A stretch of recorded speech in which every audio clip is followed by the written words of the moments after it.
Hello everyone, my name is Aishwarya Mishra. Welcome back to my YouTube channel radiation technology. तो आज हम लोग एक नया टॉपिक स्टार्ट करने वाले हैं जिसका नाम है कंप्यूटेड रेडियोग्राफी। ठीक है, व्हाट इज़ कंप्यूटेड रेडियोग्राफी? अभी तक हमने देखा था व्हाट इज़ रेडियोग्राफी। रेडियोग्राफी क्या होता है कि रेडिएशन के थ्रू किसी भी चीज़ का ग्राफ या फिर किसी भी चीज़ की ग्राफिक लेना या फिर किसी भी चीज़ की इमेज लेना, जिस टाइप से हमारा नॉर्मल एक्सरेज होता है। ठीक है, व्हाट इज़ कंप्यूटेड मीन्स कि कंप्यूटर की हेल्प से रेडियोग्राफी करना। ठीक है, तो जैसे कि हम पहले जानते हैं कि जो कन्वेंशनल रेडियोग्राफी होती थी, जो पुरानी रेडियोग्राफी होती थी, उसमें क्या होता था कि एक कैसेट होती थी, उसके ऊपर आप रेडिएशन एक्सपोज करते थे और उसके अंदर फिल्म होती थी जिसको जो डार्क रूम में होता था उसको डार्क रूम के अंदर प्रोसेसिंग करनी होती थी उसकी। ठीक है, जिससे कि हमें एक प्योर इमेज मिल सके। ठीक है, बट अब what is computed radiography? Computed radiography is the digital replacement of conventional X-ray film radiography. कि ये क्या हुआ कि जो कन्वेंशनल एक्सरे फिल्म रेडियोग्राफी होती थी कि जिसके अंदर फिल्म होती थी, फिल्म को डार्क रूम में लेके जाया जाता था डेवलपर फिक्सर, उसके थ्रू हमें इमेज मिलती थी। बट कंप्यूटर रेडियोग्राफी में क्या है, डिजिटल रिप्लेसमेंट हो गया है किसका? कन्वेंशनल एक्सरे फिल्म रेडियोग्राफी का। कि ये डिजिटली अब सब चीज़ें जो होगी वो डिजिटली होगी। It is a process of capturing radiographic data from a conventional X-ray machine. कि इसके अंदर क्या है, एक ऐसा प्रोसेस है जिसमें रेडियोग्राफिक डाटा को कैप्चर तो कन्वेंशनल एक्सरे मशीन से किया जाता है। यानी कन्वेंशनल मतलब जो पुरानी एक्सरे मशीन थी, ऐसा नहीं कि आपने एक्सरे मशीन को चेंज कर दिया है। एक्सरे मशीन जैसे कि पर पहले वाली में लेते थे, कन्वेंशनल में लेते थे कि वो कैसेट होती थी, उसमें पेशेंट को उसके पास में लगाते थे, जो भी ऑर्गन हमें चाहिए, इंटरेस्टेड ऑर्गन था जिसके हमें इमेज चाहिए, उसको उस कैसेट से टच करवाते थे और एक्सरे जो कन्वेंशनल एक्सरे मशीन थी उससे रेडिएशन डालते थे। ठीक है, वैसे ही अपने रेडियोग्राफिक डाटा तो उसी उसी तरीके से कैप्चर किया है and processing the data digitally. लेकिन अब उसने जो डाटा कैप्चर किया उसकी जो प्रोसेसिंग है वो डिजिटली हो गई है। ठीक है, जो पहले डार्क रूम में होती थी, अब वो जो प्रोसेसिंग है वो डिजिटली हो गई है to produce high quality radiographic images. ठीक है, कि it is a process of capturing radiographic data, मतलब एक जो रेडियोग्राफिक डाटा को कैप्चर करना है from a conventional X-ray machine. Conventional X-ray machine के द्वारा आपने रेडियोग्राफिक डाटा को कैप्चर कर लिया है and processing the data digitally. अब जो डाटा जो हमें मिला है उसको हमने डिजिटली प्रोसेस किया है to produce high quality radiographic images. ठीक है, तो ये आपको समझ में आया कि व्हाट इज़ कंप्यूटर रेडियोग्राफी। कि बेसिकली वो अपन जो एक्सरे ले रहे हैं, जो कैसेट पे जो रेज वगैरह आएगी वो वैसे ही आएगी जैसे कि पहले थी, बस उसका जो प्रोसेसिंग है वो हमने डिजिटली कर दिया है फाइनल इमेज को लेने के लिए। ठीक है, अब क्या है हिस्ट्री ऑफ कंप्यूटर रेडियोग्राफी की। कब से ये हिस्ट्री, कब ये आई कंप्यूटर रेडियोग्राफी प्रचलन में कब आई है? ठीक है, कि 1973 में कोडक नाम से एक कंपनी आती है जिसने पेटेंट किया था the first optically scanned storage phosphorus system. आपको पता चलेगा व्हाट इज फॉस्फर, अपन देखेंगे व्हाट इज स्टोरेज फॉस्फर आगे देखते हैं। कि इसमें क्या होता है, कोडक एक कंपनी थी जिसने क्या कर लिया, पेटेंट कर लिया जो फर्स्ट ऑप्टिकली स्कैन्ड, यानी जो स्टोरेज फॉस्फर के कारण जो स्कैन किया हुआ, जो ऑप्टिकली स्कैन किया हुआ जो सिस्टम था उसको इसने पेटेंट किया था। इस चीज़ को आपको याद रखना है। ठीक है, क्योंकि एक बार पूछा गया है कि वो which company has patented the first optically scanned storage phosphor system. MCQ में पूछा गया है फॉर इन द बीआरटी।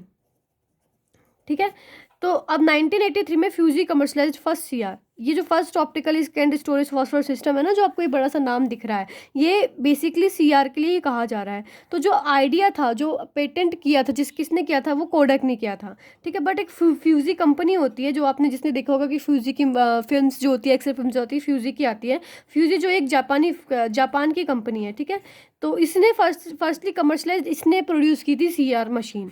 ठीक है, तो ये होता है सीआर की हिस्ट्री। अगर अपन बोलें तो what is the history of CR, तो आपको बस इतना सा पता होना है कि जो इसकी फर्स्टली कमर्शलाइज किया था वो फ्यूजी ने किया था और कोडक ने पहला आइडिया दिया था। ठीक है, इसके अलावा आगे देखते हैं हम लोग। अब देखिए what is the principle of CR. हमने देख लिया कि क्या होता है सीआर, कि कन्वेंशनल की जगह आपने कंप्यूटर रेडियोग्राफी लिया है, तो क्या इसका प्रिंसिपल क्या होगा, किस प्रिंसिपल पे बेस्ड होगी अभी computer radiography? Computer radiography is based on PSL principle. इसको आपको याद रखना है, पीएसएल प्रिंसिपल। पीएसएल का नाम क्या होता है? Photo stimulable luminescence. फोटो मतलब अपन लाइट से लेते हैं, स्टिमुलेबल मतलब उद्दीपित करने वाला, उत्तेजित करने वाला, ल्यूमिनेसेंस मतलब लाइट देना। ल्यूमिनेसेंस जो होती क्या होता है कि कोई भी मैटर से अगर कोई लाइट निकल रही, लाइट इमिट हो रही, उसे कहते हैं ल्यूमिनेसेंस। तो फोटो स्टिमुलेबल ल्यूमिनेसेंस की आपने लाइट के द्वारा ही उसने लाइट निकाली है। ठीक है, तो फोटो स्टिमुलेबल ल्यूमिनेसेंस ये क्या चीज़ है, ये अपन आगे समझते हैं। सीआर एम्प्लॉयज अ फॉस्फोर। ये जो सीआर होती है उसके अंदर एक फॉस्फोर मटेरियल होता है which work on PSL principle, जो कि पीएसएल के प्रिंसिपल पर काम करता है। When the phosphor is expose to radiation, अब जो फॉस्फोर है, ये जो मटेरियल है, ये जब इसको रेडिएशन से एक्सपोज किया जाता है तो ये क्या करेगा, रेडिएशन को एब्जॉर्ब कर लेगा, अवशोषित कर लेगा एंड स्टोर द एनर्जी, यानी जो रेडिएशन की एनर्जी उसको स्टोर करके रख लेगा, ठीक है। Letter when it is stimulated by a different light source, कि जब इसको दोबारा किसी दूसरे लाइट सोर्स के द्वारा स्टिमुलेट किया गया, उद्दीपित किया गया, उत्तेजित किया गया, इट गिव्स ल्यूमिनेसेंस, ये अब ये भी लाइट इमिट करने लग जाएगा। समझ में आया? फोटो स्टिमुलेबल ल्यूमिनेसेंस का मतलब क्या हुआ? फोटो मतलब लाइट सोर्स के द्वारा, लाइट सोर्स, स्टिमुलेबल मतलब आपने उसको स्टिमुलेट किया है, और ल्यूमिनेसेंस मतलब ये मतलब अपनी दूसरी लाइट को इमिट करेगा, ठीक है। तो it is called photo stimulable luminescence, ठीक है। तो इसमें क्या हुआ है, फॉस्फोर था, फॉस्फोर को आपने रेडिएशन दी, रेडिएशन को इसने एब्जॉर्ब कर लिया और उसकी एनर्जी को स्टोर करके रख लिया। जब इसको दोबारा आपने किसी लाइट सोर्स के द्वारा स्टिमुलेट किया तो इसने वापस से ल्यूमिनेसेंस दी। ये जो ल्यूमिनेसेंस अपने को मिली है, the amount of luminescence is proportional to the radiation exposure, कि ये जो ल्यूमिनेसेंस हमको मिली है, जितनी हमको लाइट मिल रही है, उसका जितना अमाउंट होगा ये डायरेक्टली प्रोपोर्शनल होगा जितना रेडिएशन एक्सपोजर इसको मिला है। तो luminescence is directly proportional to radiation exposure, ये आपको याद रखना है, ठीक है। अब देखिए कि मैं आपको एक डायग्रामेटिक की चीज़ बता देती हूँ कि ये फॉस्फोर है, मान लीजिए ये इमेजिंग प्लेट है, जो ये मैं आपको बाद में बताऊँगी क्या क्या होता है इसके अंदर। तो ये फॉस्फोर है, बेसिकली आपने इसको रेडिएशन दिया, ठीक है, रेडिएशन दिया तो phosphor will absorb it and store it's energy, कि फॉस्फोर ने क्या किया, इस रेडिएशन को एब्जॉर्ब कर लिया अच्छे से और इसको स्टोर करके, इसकी जो एनर्जी है, इसकी जो ऊर्जा है, उसको स्टोर करके यानी उसको संचित करके रख लिया। जब आपने दोबारा, ये फॉस्फोर है, अब देखो यहाँ पे रेडिएशन इसने एब्जॉर्ब कर ली, ठीक है। तो अब जब इस एब्जॉर्ब करके इसने स्टोर कर ली, ग्रीन में आपको दिख रहा है ना, ग्रीन से रेडिएशन आई थी तो ग्रीन को इसने एब्जॉर्ब करके रख लिया। जब आपने इसको लाइट सोर्स दिया कोई भी, ठीक है, बाद में दोबारा आपने इसको लाइट सोर्स दिया है, तो इसने क्या किया, वापस से इस रेडिएशन को एक लाइट के थ्रू आपने लाइट के फॉर्म में इसने इमिट कर दिया, जिसको हमने कहा है ल्यूमिनेसेंस, ठीक है। तो इस डायग्राम से आपको समझ में आएगा मोटा मोटा कि क्या हो रहा है, कि फॉस्फोर को आपने रेडिएशन दी, रेडिएशन इसने स्टोर करके रख ली, ये देखिए ग्रीन डब्बे में। उसके बाद जब आपने इसको लाइट सोर्स दिया तो इसने इस ग्रीन जो लाइट है इसने वापस से ल्यूमिनेसेंस के फॉर्म में निकाल दिया है, ठीक है। Phosphor will emit visible light, it's called luminescence. तो ये जो ल्यूमिनेसेंस है ये सीधा प्रोपोर्शनल किसके होगी, इस रेडिएशन के, ठीक है। ये जो कितना अमाउंट ल्यूमिनेसेंस, कितनी अमाउंट विजिबल लाइट निकल रही है, इससे ये डायरेक्टली प्रोपोर्शनल होगा कि कितनी इसको रेडिएशन दी गई है, ठीक है, कितना इसका रेडिएशन एक्सपोजर मिला है, ठीक है। तो समझ में आपको ये होता है प्रिंसिपल ऑफ सीआर। अब पता चल गया what is the principle of CR, ठीक है, इजी है, पीएसएल प्रिंसिपल है। अब नेक्स्ट जो हम पॉइंट देखेंगे, कंपोनेंट्स ऑफ सीआर। देखिए जो भी आपको एग्जाम में लिखने हैं ना, ये जो पॉइंट्स होते हैं तो ये अपने आपके सिलेबस में भी, बीआरटी डीआरटी के सिलेबस में भी पॉइंट वाइज दिए हुए हैं कि पहले उसकी आपको इंट्रोडक्शन देना है, ठीक है, इंट्रोडक्शन, फिर उसके बाद में उसका प्रिंसिपल, ठीक है, और फिर उसके बाद में उसके कंपोनेंट्स, वर्किंग, एप्लीकेशन, कहाँ उसको अप्लाई कर सकते हैं, एंड उसके एडवांटेज एंड डिसएडवांटेज, ठीक है। तो मैं आपको बता रही हूँ कि आप इस टाइप की कोशिश कीजिएगा कि आप एग्जाम में इन्हीं पॉइंट्स को लिखिए, ठीक है, it will be more effective, ठीक है। तो मैं आपको इसी तरीके से बताऊंगी। तो नेक्स्ट आता है कंपोनेंट्स ऑफ सीआर, ठीक है। अब सीआर जो है किस किस घटक से मिलकर के बना होता है, तो इसमें 4 सिस्टम इसमें दिए हुए होते हैं। इमेज एक्वाइजिशन सिस्टम, एक्वाइजिशन मतलब एक्वायर करना, इमेज को लेना। तो इमेज किस सिस्टम से लिया जा रहा है, इसको इमेजिंग प्लेट कहते हैं। इमेजिंग प्लेट रीडर, की अभी जो इमेजिंग प्लेट है इसको रीड किसने किया है तो उसे इमेजिंग प्लेट रीडर कहा जाएगा। इमेज डिस्प्ले सिस्टम, जहाँ पे इमेज डिस्प्ले हो रही है, जहाँ दिख रही है उसे इमेज डिस्प्ले सिस्टम कहा जाएगा। इमेज स्टोरेज सिस्टम, जहाँ पे इमेज स्टोरेज हो रही है तो उसे इमेज स्टोरेज सिस्टम कहा जाएगा। हम इन चारों को इंडिविजुअली पढ़ते हैं। तो जो फर्स्ट है इमेज एक्वाइजिशन सिस्टम, जिसे हम क्या कह रहे हैं, इमेजिंग प्लेट, इसको अपन आईपी कहते हैं, ठीक है। नॉर्मली आपने सुना होगा आईपी, अगर आपने कभी एक्सरे किए हैं तो उसमें देखा होगा कि उसके ऊपर जो एक एक्सरे कैसेट होती है, ठीक है, उसके ऊपर अंदर की साइड में जो प्लेट होती है, ठीक है, उस पर बार कोड भी लिखा हुआ होता है, जिसके ऊपर बार कोड लिखा होता है उसको कहते हैं अपन इमेजिंग प्लेट, आईपी, ठीक है। इन CR, in computer radiography, image is captured in thin sheet of plastic known as imaging plate। आपने सबने देखी होगी आईपी इमेजिंग प्लेट, एक थिन शीट सी होती है, इस कैसेट के अंदर लगी हुई रहती है, ठीक है। तो imaging plate is similar to conventional screen film cassette, जो स्क्रीन फिल्म कैसेट होती थी उसके समान ही है, जैसी मतलब जैसे उसमें होता था कि वो कैसेट में होती थी, उसके बाद में उसको निकाल लेते थे, अपन एक्सरे फिल्म को निकालते थे और डार्क रूम में प्रोसेस करते थे। इसी टाइप से इमेजिंग प्लेट में भी यही होता है कि वो भी एक जो रिजिड स्ट्रक्चर होती है कैसेट टाइप की, उसके अंदर लगी हुई रहती है, ठीक है। तो ये होती है इमेजिंग, एक थिन शीट होती है प्लास्टिक की, ठीक है। Imaging plate is made up of several layers, की काफ़ी लेयर से बनी हुई होती है, ये 5 लेयर से बनी हुई होती है। Protective layer, phosphor layer, reflective layer, conductive layer and supportive layer, ठीक है। तो ये कैसे कैसे होती है ये मैं आपको बताती हूँ। ठीक है, तो अभी हम लेयर्स को पढ़ेंगे। तो first one is protective layer. जैसे कि आपको पता चल रहा है प्रोटेक्टिव मतलब वो क्या करेगी, जो फॉस्फोर लेयर है यानी एक्टिव लेयर है उसको प्रोटेक्ट करेगी। क्या होती है, थिन होती है, पतली होती है, टफ होती है, कठोर होती है, क्लियर प्लास्टिक की बनी होती है। दैट प्रोटेक्ट्स द फॉस्फोर और active layer of imaging plate. जो इमेजिंग प्लेट की जो फॉस्फोर और एक्टिव लेयर के जिसको कहते हैं, एक्टिव लेयर क्यों कहते हैं फॉस्फोर को, बिकॉज प्रिंसिपल जो है पीएसएल जो है फोटो स्टिमुलेबल ल्यूमिनेसेंस इसी लेयर पे बेस्ड है। ठीक है, तो इसको एक्टिव लेयर कहते हैं। उसके प्रोटेक्शन के लिए जो लेयर होती है उसे कहते हैं प्रोटेक्टिव लेयर। ठीक है, नेक्स्ट होती है फॉस्फोर और active layer. This is a layer of photo stimulable phosphor. इसमें क्या होता है, फोटो स्टिमुलेबल फॉस्फोर की बनी होती है।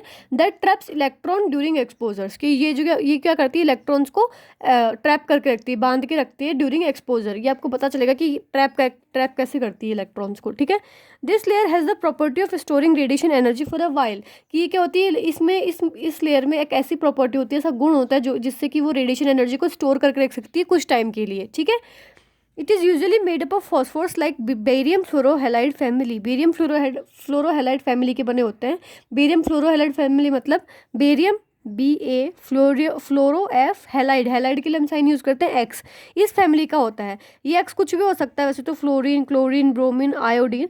बट जो हम कॉमनली यूज़ लेते हैं फॉस्फर का जो कंपोजिशन कॉमनली हम यूज़ लेते हैं वो ये लेते हैं बेरियम फ्लोरोब्रोमाइड 85% प्लस बेरियम फ्लोरो आयोडाइड 15% रेशियो टू EU क्या होता है इसमें, EU का मतलब होता है यूरोपियम। ठीक है, तो ये सबसे कॉमनली यूज्ड जो फॉस्फोर होता है वो ये होता है, आपको इसका कंपोजिशन याद रखना है। Then what is europium.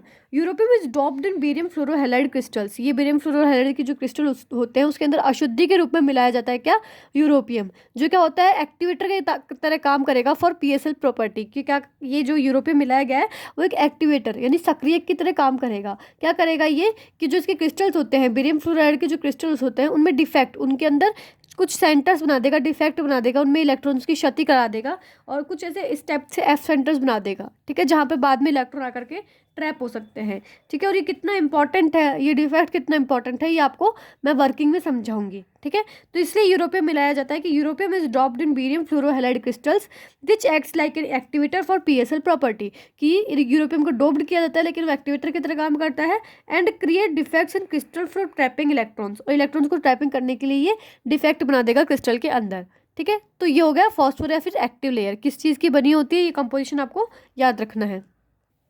अब जो है नेक्स्ट वो होती है रिफ्लेक्टिव लेयर। ये एक लेयर होती है वो रिफ्लेक्ट कर देगी, this layer reflects the light to the reader. ये जो लेयर होती है जो लाइट आएगी उसको रिफ्लेक्ट कर देगी किसके साइड में, रीडर के साइड में। ठीक है, conducting layer, this layer absorbs light as well as any electrical charge. ये जो लेयर होती है कंडक्टिव लेयर सबसे पहले तो प्रेजेंट किसके बीच में होती है, एक्टिव लेयर के रिफ्लेक्टिव लेयर के बीच में और सपोर्टिव लेयर के बीच में। ठीक है, तो ये क्या करेगी, जो भी इलेक्ट्रिकल चार्ज होता है उसको एब्जॉर्ब कर लेगी, या फिर इलेक्ट्रिकल चार्ज को, या फिर जो भी किसी भी टाइप की अगर कोई लाइट आ रही है जो कि अनवांटेड है उसको एब्जॉर्ब करके रख लेगी। ठीक है, supportive layer, this layer is generally made up of polyester की बनी होती है और स्ट्रेंथ देती है टू इमेजिंग शीट और plate, give some strength to imaging plate और शीट। ठीक है, तो ये जो लेयर होती है ये सपोर्टिंग लेयर होती है, ये पॉलिस्टर की बनी होती है और ये जो इमेजिंग शीट या प्लेट होती है उसको थोड़ी सी स्ट्रेंथ देती है, थोड़ी सी ताकत देती है। ठीक है, तो आपको ये लेयर्स के नाम याद रखने हैं, क्या करती है क्या ये याद रखना है। ठीक है, और मैं इसको डायग्रामेटिक व्यू बता देती हूँ उसका। तो ये देख लो पहले, imaging plate is available in different sizes, बहुत अलग अलग साइज़ की मिलती है, 14x17, 14x14, 10x12, 8x10, ये सब साइजेस किसमें है, इंचज़ में है। ठीक है, तो ये इमेजिंग प्लेट इतने में अवेलेबल होती है। अब देखो इमेजिंग प्लेट का डायग्राम, एग्जाम के अंदर आपको इस टाइप का एक डायग्रामेटिक व्यू बना के आना है इमेजिंग प्लेट का। ठीक है, जिसके अंदर आपको 5 लेयर शो करनी है। सबसे पहली जो पतली है इसे कहते हैं प्रोटेक्टिव लेयर। ठीक है, ये सबसे मोटी जो होती है। ठीक है, सबसे ज़्यादा थिक जो लेयर प्रेजेंट होती है फॉस्फोर लेयर, या फिर इसको क्या कहते हैं, एक्टिव लेयर। ठीक है, इसके अलावा जो होती है नीचे फॉस्फोर लेयर के नीचे रिफ्लेक्टिंग लेयर, जो कि लाइट को रिफ्लेक्ट कर देगी वापस से, अगर कोई लाइट इधर आती है तो उसको वापस से रिफ्लेक्ट कर देगी स्टोर करने के लिए। फिर होती है कंडक्टिंग लेयर, ये है कंडक्टिंग लेयर, इधर मैं इसका नाम लिख देती हूँ। कंडक्टिंग लेयर का क्या काम होता है, ये एब्जॉर्ब कर देगी। जैसे कि रिफ्लेक्टिंग लेयर रिफ्लेक्ट करी लाइट को, ये अनवांटेड लाइट को या फिर बैक स्कैटर जो आ जाती है उसको एब्जॉर्ब कर लेगी, और कोई भी इलेक्ट्रिकल चार्ज होगा आसपास में तो उसको भी एब्जॉर्ब कर लेगी। इसके बाद लास्ट में जो ऑरेंज लाइन है ये है सपोर्टिव लेयर। ठीक है, ये किसकी बनी होती है, पॉलिएस्टर की बनी होगी, और क्या करेगी, सपोर्ट करेगी यानी स्ट्रेंथ देगी इसको। ठीक है, तो ये जो डायग्राम है, ये जो फिगर है, ये किसका है, इमेजिंग प्लेट का। ठीक है, ये आपको बना के आना है एग्जाम में। ठीक है, तो ये अभी अपन ने देख लिया first component of CR, image एक्वाइजिशन system या फिर इमेजिंग प्लेट। ठीक है, अब जो बाकी के 3 कंपोनेंट्स हैं वो हम नेक्स्ट वीडियो में देखेंगे। अगर आपको ये वीडियो में कोई भी डाउट है, कोई भी क्वेरी, तो आप कमेंट सेक्शन में कमेंट करके मुझसे पूछ सकते हैं। Thanks for watching.